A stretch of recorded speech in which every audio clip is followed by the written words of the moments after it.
बिस्मिल्लाहिर्रहमानिर्रहीम। अस्सलामु अलैकुम। I am Abdullah and you are watching legal queries. आज का हमारा टॉपिक है जी आर्टिकल 72 से लेकर आर्टिकल 74 ऑफ क्यूएसओ। तो आज हम डिस्कस करेंगे एविडेंस के हवाले से, उसकी काइंड्स के हवाले से। सबसे पहले हम देखेंगे कि एविडेंस क्या है। Evidence an item or information proffered to make the existence of fact more or less probable। मतलब कि किसी थिंग या इंफॉर्मेशन का सबूत जो उसके फैक्ट की एग्जिस्टेंस को यकीनी बनाए, उसे हम एविडेंस कहते हैं। इसकी दो काइंड्स हैं। आज के लेक्चर में हम सिर्फ प्राइमरी एविडेंस ही डिस्कस करेंगे। तो आर्टिकल 72 सिंपली ये कहता है कि content of document may be proved either by primary और सेकेंडरी एविडेंस, कि किसी भी डॉक्यूमेंट के कंटेंट को हम प्राइमरी एविडेंस या सेकेंडरी एविडेंस के जरिए से डील करेंगे। अगर आर्टिकल 73 देखें तो आर्टिकल 73 हमें बताता है प्राइमरी एविडेंस के बारे में।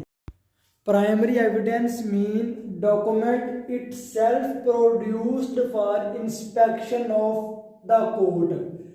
It means original document itself. It is the best evidence to prove content of document।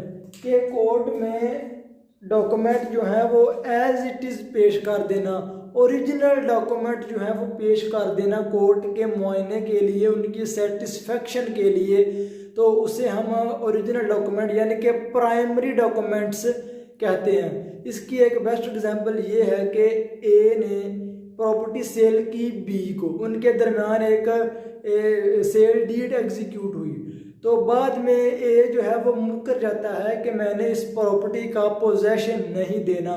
तो फिर इस सूरत में बी जो है वो सेल डीड कोर्ट में एज इट इज़ पेश करेगा कि ये देखें मेरी और इसकी एक डील हुई थी प्रॉपर्टी को सेल करने के बारे में। तो अगर हम इसके अलावा और प्राइमरी एविडेंस के हवाले से देखें तो आर्टिकल 73 में दो एक्सप्लेनेशंस दी गई हैं। अगर हम एक्सप्लेनेशन 1 का पार्ट 1 देखें तो वो ये कहता है कि document executed in several parts. अब इसका क्या मतलब है कि document executed in several part where a document is written out and executed by all parties as many times as numbers of persons, each party retaining one signed copy। अब इसका क्या मतलब है इस एक्सप्लेनेशन का? इसका मतलब कि एक इंस्ट्रूमेंट के अंदर जितनी भी पार्टीज मेंशन्ड है वो सब पार्टीज अपना अपना एक एक डॉक्यूमेंट बनवाएगी, उस पे सब पार्टीज के साइन होंगे और उसका अपना भी, उसके अपने भी साइन होंगे और वो प्राइमरी एविडेंस के तौर पर काम आएगी। फॉर एग्जांपल ये नीचे एक एग्जांपल है कि contract between A B and C, उसके बाद ये डॉक्यूमेंट 1, ये डॉक्यूमेंट 2, ये document 3 all written and signed by everyone. मतलब कि 3 पार्टीज हैं ए बी और सी। सबसे पहले ए अपना डॉक्यूमेंट बनाएगा, उसमें अपने टर्म्स एंड कंडीशंस लिखेगा, उस पर खुद भी साइन करेगा और बाकी बी और सी भी उस पर साइन करेंगे। उसके बाद बी जो है वो एक डॉक्यूमेंट बनाएगा, उसके ऊपर अपने टर्म्स एंड कंडीशंस लिखेगा, उसके ऊपर वो खुद भी साइन करेगा और ए और सी भी उस पर साइन करेंगे। बिल्कुल इसी तरह सी भी एक डॉक्यूमेंट बनाएगा, उस पर अपने टर्म्स एंड कंडीशंस लिखेगा, उस पर खुद भी साइन करेगा और बी और ए भी उस पर साइन करेंगे। तो ये सब के लिए प्राइमरी एविडेंस के तौर पर काम आएगा। अगर एक्सप्लेनेशन 2 की बात करें तो एक्सप्लेनेशन 2 हमें ये कहती है कि एक्सप्लेनेशन 1 का पार्ट 2 ये कहता है कि document executed in counter part. अब पार्ट 1 में हमने पढ़ा था कि document executed in several parts, लेकिन पार्ट 2 में हम ये पढ़ रहे हैं कि document executed in counter part. अब इससे क्या मुराद है? इससे मुराद कि each counter part is primary evidence against party executing it, कि जो पार्टी एग्जीक्यूट कर रही है तो उसके लिए वो प्राइमरी एविडेंस है। Means each document is signed by only one party, such document is delivered to other party, के ऐसा डॉक्यूमेंट दूसरी पार्टी को डिलीवर कर दिया जाएगा। पार्टी हु एग्जीक्यूट्स इट, जो पार्टी एग्जीक्यूट करती है उसके खिलाफ वो प्राइमरी एविडेंस है। अब party who does not executed, जो पार्टी उसे एग्जीक्यूट नहीं करती उसके लिए वो सेकेंडरी एविडेंस है। अब ये हम एक एग्जांपल के थ्रू समझेंगे।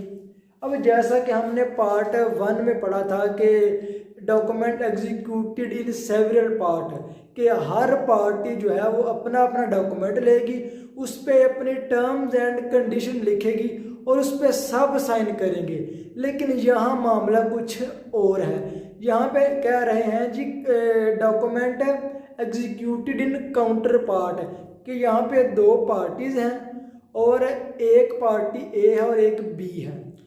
ए जो है वो एक अपना डॉक्यूमेंट लेता है, इंस्ट्रूमेंट लेता है, उस पे टर्म्स एंड कंडीशन लिख के खुद ही साइन करता है और बी को दे देता है। बी साइन नहीं करता, साइन ए करता है और बी को डिलीवर कर देता है, और वो ए के against as a primary evidence तस्वुर होगा, और जो इसे एग्जीक्यूट नहीं करता मतलब बी, उसके लिए वो सेकेंडरी एविडेंस है। बिल्कुल इसी तरह बी एक डॉक्यूमेंट लेगा, उस पे अपने ही साइन करेगा, सिर्फ अपने बी के, और ए को दे देगा, और ये डॉक्यूमेंट जो है अगेंस्ट बी प्राइमरी एविडेंस माना जाएगा।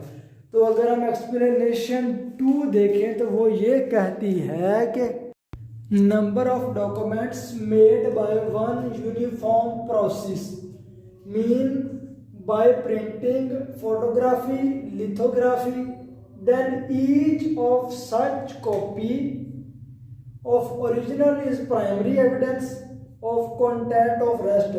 मतलब कि अगर हम कोई कॉपीज निकालें बाय प्रिंटिंग, फोटोग्राफी, लिथोग्राफी, तो वो आपस में जो है वो प्राइमरी एविडेंस होंगी, लेकिन वो कंपेयर टू ओरिजिनल डॉक्यूमेंट वो सेकेंडरी एविडेंस होंगी। फॉर एग्जांपल ये है जी ओरिजिनल डॉक्यूमेंट। अब इसकी आगे फर्दर कॉपीज हैं, कॉपी 1, कॉपी 2, कॉपी 3। अब ये एक दूसरे के लिए एज ए प्राइमरी एविडेंस काम करेगी, लेकिन ये कंपेयर टू ओरिजिनल जो है वो सेकेंडरी एविडेंस हो। इसीलिए आज हमने डिस्कस किया है जो प्राइमरी एविडेंस। अब सेकेंडरी एविडेंस हम डिस्कस करेंगे इंशाल्लाह अपनी नेक्स्ट वीडियो में। तब तक के लिए इजाज़त दीजिए। अल्लाह हाफिज़।